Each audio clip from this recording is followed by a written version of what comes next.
கடந்த ஆண்டு 10 மற்றும் 12ஆம் வகுப்பு பொதுத் தேர்வில் தமிழகம் முழுவதும் தொகுதி வாரியாக முதலிடங்களை பெற்ற மாணவ மாணவிகளுக்கு ஊக்கத்தொகை மற்றும் சான்றிதழ்களை வழங்கி உரையாற்றிய நடிகர் விஜய், தமிழகத்தில் உலகத்தரம் வாய்ந்த மருத்துவர்கள், பொறியாளர்கள் உள்ளனர். தமிழ்நாட்டிற்கு தற்போது நல்ல தலைவர்கள் தேவை. அரசியல் ரீதியாக மட்டுமல்லாமல் துறை ரீதியாகவும் நல்ல தலைவர்கள் தேவை. துறையை தேர்ந்தெடுப்பது போல அரசியலையும் தேர்ந்தெடுக்க வேண்டும் என்று பேசினார். மேலும் தவறான பழக்கங்களில் ஈடுபடக்கூடாது என்றும் மாணவர்களுக்கு அறிவுரை வழங்கினார்.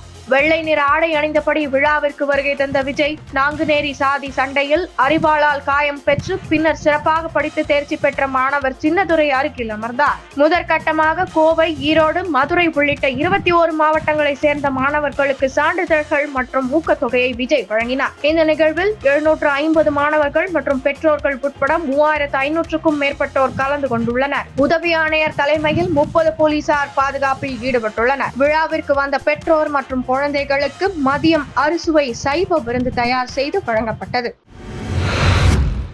நீட் விலக்கு மசோதாவுக்கு உடனடியாக ஒப்புதல் வழங்க வேண்டும் என வலியுறுத்தி சட்டசபையில் முதலமைச்சர் ஸ்டாலின் கொண்டு வந்த தனி தீர்மானம் நேற்று சட்டசபையில் ஒருமனதாக நிறைவேற்றப்பட்டுள்ளது. தீர்மானத்தை முன்மொழிந்து முதலமைச்சர் ஸ்டாலின், நீட் தேர்வு தொடர்பான தமிழ்நாட்டின் எதிர்ப்பு குரல் தற்போது நாடு முழுவதும் ஒலிக்க தொடங்கியுள்ளது. மாநில மருத்துவக் கல்லூரிகளில் மாணவர் சேர்க்கை நடத்துவதற்கான உரிமையை மாநில அரசுகளிடம் இருந்து பறிக்கும் வகையில் உள்ள நீட் தேர்வு முறை அகற்றப்பட வேண்டும். நீட் தேர்வை கைவிடும் வகையில் மருத்துவ ஆணைய சட்டத்தில் மத்திய அரசு திருத்தம் கொண்டு வர வேண்டும் என தமிழ்நாடு சட்டமன்றம் ஒருமனதாக வலியுறுத்துகிறது என்று பேசினார். அதனைத் தொடர்ந்து தனி தீர்மானம் மீது விவாதம் நடைபெற்றது. இதையடுத்து நீட் தேர்வு முறைகேடு தொடர்பாக சட்டசபையில் முதலமைச்சர் ஸ்டாலின் கொண்டு வந்த தனி தீர்மானம் குரல் வாக்கெடுப்பின் மூலம் ஒருமனதாக நிறைவேற்றப்பட்டதாக சபாநாயகர் அப்பாவு அறிவித்தார். நீட் தேர்வு குறித்த சட்டசபை தீர்மானத்தால் என்ன பலன்? விடியா திமுக அரசின் மற்றும் ஒரு அரசியல் நாடகம் இது என்ற இந்த தீர்மானத்தை விமர்சித்துள்ள எதிர்க்கட்சி தலைவர் பழனிசாமி, கள்ளக்குறிச்சி கள்ளச்சாராய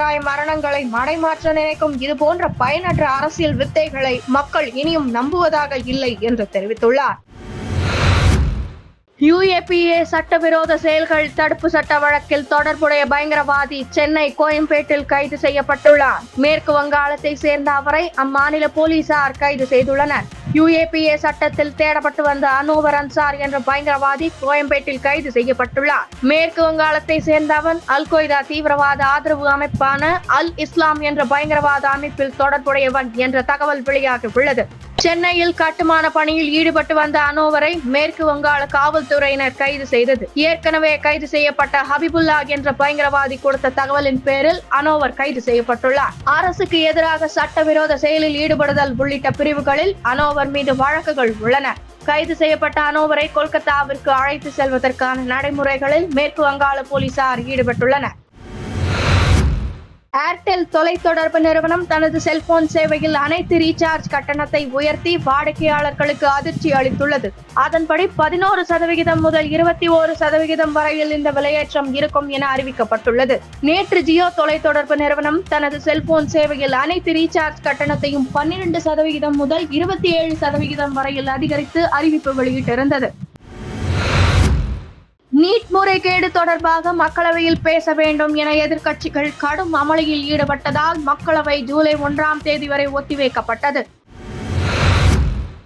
நில மோசடி வழக்கில் சிறையில் உள்ள ஜார்க்கண்ட் முன்னாள் முதலமைச்சர் ஹேமந்த் சோரனுக்கு ஜார்க்கண்ட் ஹைகோர்ட் ஜாமீன் வழங்கியுள்ளது. ஜார்க்கண்ட் மாநிலத்தில் நடந்த நில மோசடி தொடர்பான பண மோசடி வழக்கில் அமலாக்கத்துறை கடந்த ஜனவரி மாதம் 31ஆம் தேதி அம்மாநில முன்னாள் முதலமைச்சர் ஹேமந்த் சோரனை கைது செய்தது.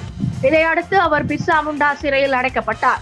இந்த வழக்கில் ஜாமீன் கோரி ஹேமந்த் சோரன் தரப்பில் ஜார்க்கண்ட் ஹைகோர்ட்டில் மனு தாக்கல் செய்திருந்தார். இந்த மனு இன்று நீதிபதி ரோங்கோன் அமர்வில் விசாரணைக்கு வந்தது. அப்போது ஹேமந்த் சோரனுக்கு ஜாமீன் வழங்கி உத்தரவிட்டார். இதற்கு முன்னதாக டெல்லி முதல்வர் அரவிந்த் கெஜ்ரிவாலை போல நாடாளுமன்ற தேர்தலின் போது பிரச்சாரம் மேற்கொள்ள இடைக்கால ஜாமீன் கோரி ஹேமந்த் தாக்கல் செய்த மனுவை சுப்ரீம் கோர்ட் தள்ளுபடி செய்தது. ரஷ்யா யுக்ரைன் இடையே 2 ஆண்டுகளுக்கும் மேலாக போர் நடந்து வருகிறது. இந்த போரில் இருதரப்பிலும் பல்லாயிரக்கணக்கான ராணுவ வீரர்கள் பலியாகி உள்ளனர். இதனால் அவ்விரு நாடுகளும் வெளிநாடுகளில் இருந்து தங்கள் ராணுவத்துக்கு ஆட்களை சேர்த்து வருகிறது. குறிப்பாக ரஷ்யா அதிக சம்பளம், பாதுகாப்பு உதவியாளர் பணி என்ற பொய் வாக்குறுதிகளை அளித்து ராணுவத்தில் ஆட்களை சேர்த்து வருகிறது. அப்படி சேர்க்கப்படும் நபர்களுக்கு வலுக்கட்டாயமாக போர் பயிற்சி அளித்து அவர்களின் விருப்பத்திற்கு எதிராக போர் முனைக்கு அனுப்பப்படுகின்றனர். அப்படி கட்டாயமாக போரில் ஈடுபடுத்தப்படும் நபர்கள் உக்ரைன் நடத்தும் தாக்குதல்களில் பலியாவது தொடர் கதையாக உள்ளது. அதன் நீட்சியாக ரஷ்யா உக்ரைன் போரில் இலங்கையை சேர்ந்த 17 பேர் பலியானதாக தகவல் வெளியாகியுள்ளது. இந்நிலையில் உயிரிழந்தவர்களின் குடும்பத்துக்கு உரிய இழப்பீடு வழங்க ரஷ்யாவுக்கு இலங்கை அரசு அழைப்பு விடுத்துள்ளது. புட்ச் வில்மோர் என்ற விண்வெளி வீரருடன் கடந்த 5ஆம் தேதி விண்வெளிக்கு புறப்பட்டு சென்ற இந்திய வம்சாவளியை சேர்ந்த விண்வெளி வீராங்கனை சுனிதா வில்லியம்ஸ் தொழில்நுட்ப கோளாறு காரணமாக பூமிக்கு திரும்ப முடியாமல் சிக்கியுள்ளார். புட்ச் வில்மோர் என்ற சக விண்வெளி வீரரும் அவருடன் சிக்கியுள்ளார். இது பற்றி கருத்து தெரிவித்துள்ள நாசா அதிகாரி ஸ்டீவ் ஸ்டிட்ச், ஸ்டார்லைனரின் விண்கலத்தில் முக்கிய உந்து விசை அமைப்பில் பிரச்சனை ஏற்பட்டுள்ளது.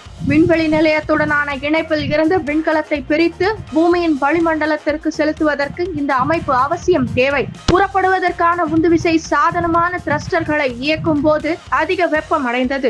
அத்துடன் உந்துவிசைக்கு பயன்படுத்தப்படும் ஹீலியம் வாயு தொடர்ந்து கசிந்தது. ஸ்டார்லைனர் விண்கலம் சாதாரண சூழ்நிலையில் 45 நாட்கள் வரை சர்வதேச விண்வெளி நிலையத்துடன் இணைக்கப்பட்டிருக்கும். இருப்பினும் தேவைப்பட்டால் விண்கலத்தில் உள்ள பல்வேறு மாற்று அமைப்புகள் பேக்கப் சிஸ்டம்ஸ் மூலம் இந்த கால அளவை 72 நாட்கள் வரை நீட்டிக்க முடியும். இதனால் விண்கலத்தின் தொழில்நுட்ப பிரச்சனைகளை கண்டறிந்து சரி செய்வதற்கு பொறியாளர்களுக்கு போதுமான கால அவகாசம் கிடைக்கும். இதன் மூலம் விண்கலத்தை விண்வெளி நிலையத்தில் இருந்து எந்த சிக்கலும் இன்றி வெளியேற்றி பூமிக்கு திரும்ப செய்ய முடியும். ஹீலியம் வாயு கசிவுகள் மற்றும் த்ரஸ்டர்களில் உள்ள சிக்கல்களை சரி செய்ய நாசா மற்றும் போயிங் கடுமையாக முயற்சி செய்து வருகின்றன. விண்வெளி வீரர்களை பத்திரமாக பூமிக்கு அழைத்து வருவதற்காக பொறியாளர்கள் தீவிரமாக பணியாற்றி வருகின்றனர்.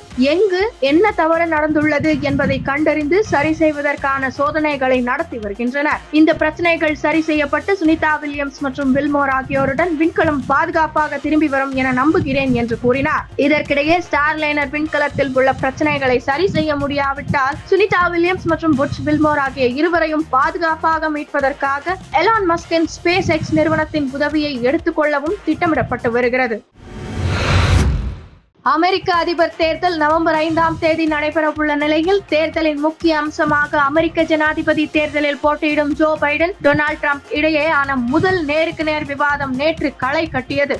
வெளியுறவு கொள்கைகள், பொருளாதாரம், வேலைவாய்ப்பு, சுகாதாரம் உட்பட பல்வேறு விவகாரங்கள் குறித்து இரு வேட்பாளர்களும் விவாதித்தனர். மிகவும் பரபரப்பாக நடைபெற்ற இந்த விவாதத்தில் ட்ரம்ப், பைடன் என இருவரும் ஒருவர் மீது ஒருவர் அடுக்கடுக்கான குற்றச்சாட்டுகளையும் முன்வைத்தனர். விவாதத்தின் முடிவில் யார் வெற்றி பெற்றார் என்று நடத்தப்பட்ட வாக்கெடுப்பில் 67% பேர் விவாதத்தில் டொனால்ட் ட்ரம்ப் வெற்றி பெற்றதாக தெரிவித்துள்ளனர். அதேவேளை 33% பேர் மட்டுமே விவாதத்தில் பைடன் வெற்றி பெற்றதாக தெரிவித்துள்ளனர். விவாதம் நடைபெறுவதற்கு முன் நடத்தப்பட்ட ஆய்வில் ட்ரம்பிற்கு 55% ஆதரவும் பைடனுக்கு 45% ஆதரவும் இருந்தது.